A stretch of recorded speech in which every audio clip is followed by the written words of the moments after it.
पहला बच्चों चलिए प्रश्न पढ़ते हैं। गुणोत्तर श्रेणी में तीन क्रमागत संख्याओं का योगफल 28 और गुणनफल 512 संख्याएं ज्ञात कीजिए। मुख्य अवधारणा। तो हमारा जो प्रश्न है वो गुणोत्तर श्रेणी से संबंधित है। तो देखो भाई, हम बात करते हैं सबसे पहले गुणोत्तर श्रेणी के लिए। गुणोत्तर श्रेणी का अर्थ है कि हमारी ऐसी श्रेणी जिसके क्रमागत पदों का जो अनुपात है वो हमारा बराबर है। तो देखो हमारे पास है गुणोत्तर श्रेणी की, यदि हम तीन पदों की बात करें, तीन क्रमागत पद, तो वो हमारे होंगे ए बटा R comma A comma A R. तो यहाँ से इनका जो हमारा अनुपात है वो समान है, क्योंकि तो आर है, आर हमारा सारा अनुपात है यार, ए है वो हमारा मध्य पद है यहाँ, क्योंकि तीन पद है जिसमें मध्य पद हमारा ए है।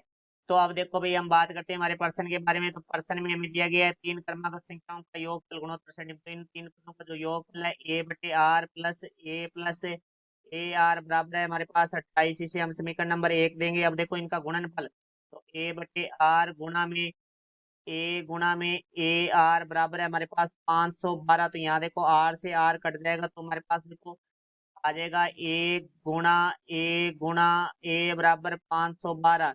क्योंकि हम जानते हैं ए की घात एम गुणा ए की घात एन बराबर होता है ए की घात एम प्लस एन। आधार समान है और संख्या गुणा में तो हमारी बातें हैं वो जुड़ जाती है, आधार वही रहता है। तो यहाँ देखो ए की घात हमारे पास आ जाएगा 3 बराबर 512 है, वो हमारा 8 की घात 3 होता है। क्योंकि हम जानते हैं यदि ए की घात एम बराबर है बी की घात एम, दो संख्याएं बराबर है और उनकी घातें भी बराबर है, तो हमारे जो आधार है वो भी बराबर होंगे। तो ए बराबर बी, तो यहाँ से हमारे पास ए का मान है वो 8 आ जाएगा। तो हम ए का मान समीकरण एक में रखने पर, तो देखो ए का मान समीकरण एक में रखेंगे तो समीकरण ए में एक में हमारे पास ए बटे आर है, तो 8 बटे आर प्लस ए है, तो ए की जगह 8 आ जाएगा, प्लस ए आर है तो 8 आर हो जाएगा, बराबर हमारे पास है 28। तो अब देखो यहाँ से हमारा जो लेस आएगा वो आर आएगा। तो यहाँ से देखो 8 प्लस 8 आर प्लस 8 आर की घात 2 बराबर है 28। तो आर भाग में है, बराबर से दूसरी तरफ आके गुणा में हो जाएगा। तो यहाँ से 8 प्लस 8 आर प्लस 8 आर की घात 2 बराबर आ जाएगा हमारे पास 28 आर। तो यहाँ से देखो हमारा 4 उपनिष्ठ लेंगे हम, तो 4 उपनिष्ठ लेंगे। तो क्योंकि 4 इसलिए उपनिष्ठ लेंगे क्योंकि इधर वाली से बराबर से दूसरी तरफ जो 28 है उसमें 4 का भाग जाता है। तो यहाँ से आ जाएगा 2 प्लस हमारे पास है 2 आर प्लस 2 आर की घात 2 बराबर है 28 आर।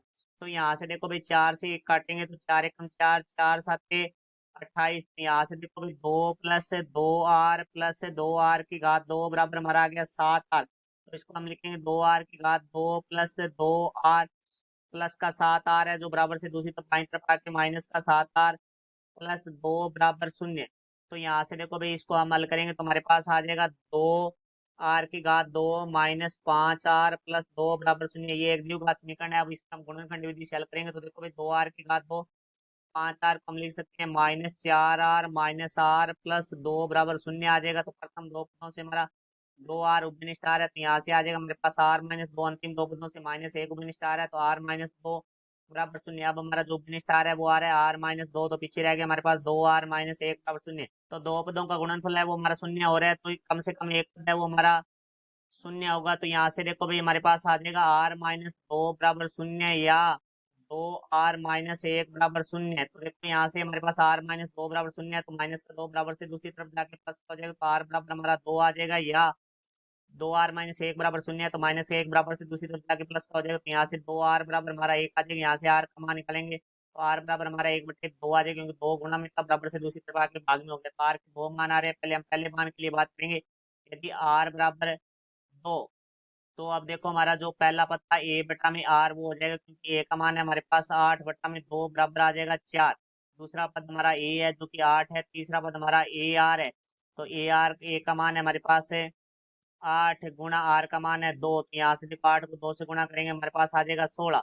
तो हमारे पास जो संख्याएं हैं वो देखो गुणोत्तर श्रेणी की वो हमारे पास किस प्रकार से होगी। तो पहली संख्या हमारे पास आई है क्योंकि हमने ए बटे आर लिया था तो जो 4 आई है, दूसरा ए लिया था तो 8 है, और तीसरा हमने ए आर लिया था जो कि 16 है। तो अब हम बात करते हैं दूसरे आर के मान के लिए। यदि आर बराबर हमारा हो 1/2, तो ए बटे आर देखो तो हमारा क्या हो जाएगा, ए का मान है हमारे पास 8 बट्टा में आर का मान है 1/2। तो देखो इसको हम लिख सकते हैं 8 गुणा, क्योंकि बटा में जो संख्या गुणा में आएगी तो 1/2 था तो 2/1 हो जाएगी, तो यहाँ से गुणा करेंगे तो यहाँ से आ जाएगा हमारे पास 16। तो A/R का मान आ चुका है 16 और A का मान हमारे पास 8 है। तो AR का मान हमारे पास A का मान 8 है और R का मान 1/2 है। तो यहाँ से देखो भाई हमारे 2 से काटेंगे तो 4 आ जाएगा। तो 4 एकम 4, तो AR का मान 4 आ जाएगा। तो यहाँ से देखो भाई हमारे पास है गुणोत्तर श्रेणी की संख्याएं। तो ये हमारे पास होगी 16,8,4। तो दो तरह से ये श्रेणी बन सकती है, संख्या 4, 8 और 16। 16,8,4 ये हमारे प्रश्न का उत्तर हुआ। आशा करता हूँ समझाया होगा। धन्यवाद।